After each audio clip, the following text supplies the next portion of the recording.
Magandang gabi sa bawat isa. Muli, night devotion tayo at ngayon ay dito na tayo sa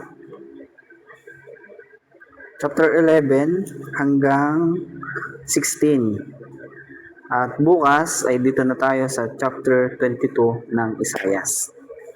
At yun, umpisa na natin. Ito ang pahayag tungkol sa Edom. May tumawag sa akin mula sa Seir. Bantay, gaano pa ba kahaba ang gabi? Gaano pa ito katagal? Sumagot ang bantay, mag-uumaga na ngunit muling sasapit ang gabi. Bumalik na lang kayo kung nais nyo pang magtanong muli. Ito ang pahayag tungkol sa Arabia. Kayong manlalakbay na mga taga-Denda na nakahimpil sa mga disyerto ng Arabia, bigyan ninyo ng inumin ang mga nauuhaw. Kayo namang mga taga-Tema, salubungin ninyo at pakainin ang mga bihag. Sila'y tumakas sa mga espadang nakaamba, sa panang nakahanda, at sa panganib na dulot ng digmaan. Ganito ang sinabi sa akin ni Yahweh.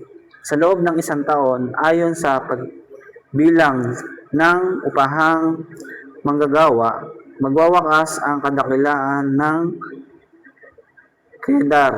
Ilan lamang sa mga magigiting niyang kawal na mamamana ang matitira. Ito ang sabi ni Yahweh, ang Diyos ng Israel. At yun, siguro bukas ko na lang i-explain kung ano yung aking natutunan dito sa verse 11 hanggang 16. At ngayon, ang i-explain ko ay mula verse 1 to 10 itong Isaiah chapter 21. Ang aking natutunan dito ay itong verse 1. Sabi dito, ito ang pahayag tungkol sa Babylonia. Parang ipo-ipong humahagipis mula sa disyerto ang manlulupig ng Negev mula sa isang nakakapangilabot na lupain. Ang nakuha kong aral dito sa verse 1 ng Isaiah chapter 21 at base sa aking pagkakaunawa dito,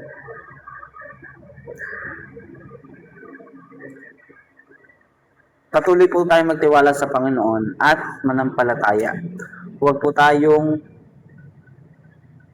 magtiwala sa ating sarili lamang, sa ating lakas, sa ating kakayahan, kundi tayo po ay patuloy na magtiwala sa ating Panginoon.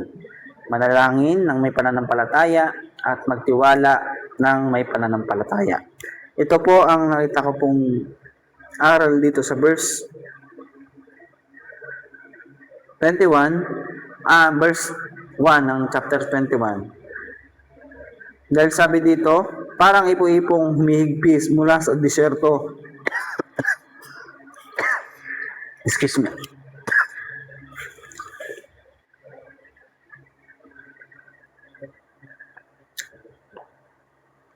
Geneve mula sa isang nakakapangilabot ng lupain. At yun,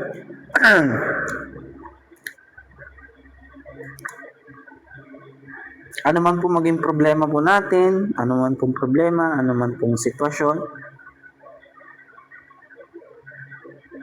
patuloy po tayong magtiwala sa Panginoon. Patuloy po tayong manampalataya sa Kanyang magagawa at patuloy po tayong manalangin. At yun po ang aking pong nakuhang aral po dito sa verse 1 to 10 ng Isaiah chapter 21. At bukas, i-explain ko naman po kung ano po yung aking natutunan dito sa verse 11 hanggang 16. At yun, muli, kita-kits tayo sa ating night devotion bukas po ng gabi. At bukas po ay dito na po tayo sa chapter 22. At yun, excited na ako na muli makapagbasa ng panibagong chapter. At yun, muli, nagpapasalamat ako sa patuloy na pagsuporta niyo sa aking pagdi-devotion. Salamat sa patuloy na pagsusubaybay niyo, patuloy na, alam niyo yun, pakikinig doon sa aking devotion tuwing gabi. Salamat dahil patuloy niyo akong binibigyan ng pagkakataon. At nawa, patuloy lang po tayo na magbasa ng Bible. At lagi ko nga pong nababanggit na patuloy po tayo magtiwala sa ating Panginoon, sa kanyang magagawa, at patuloy po tayong manalangin at manampalataya. At yun po, sana po ay patuloy niyo po akong suportahan. At yun, ilang chapter na lang po itong Isaias. Ito po ang aklat ng Isaias. At yun,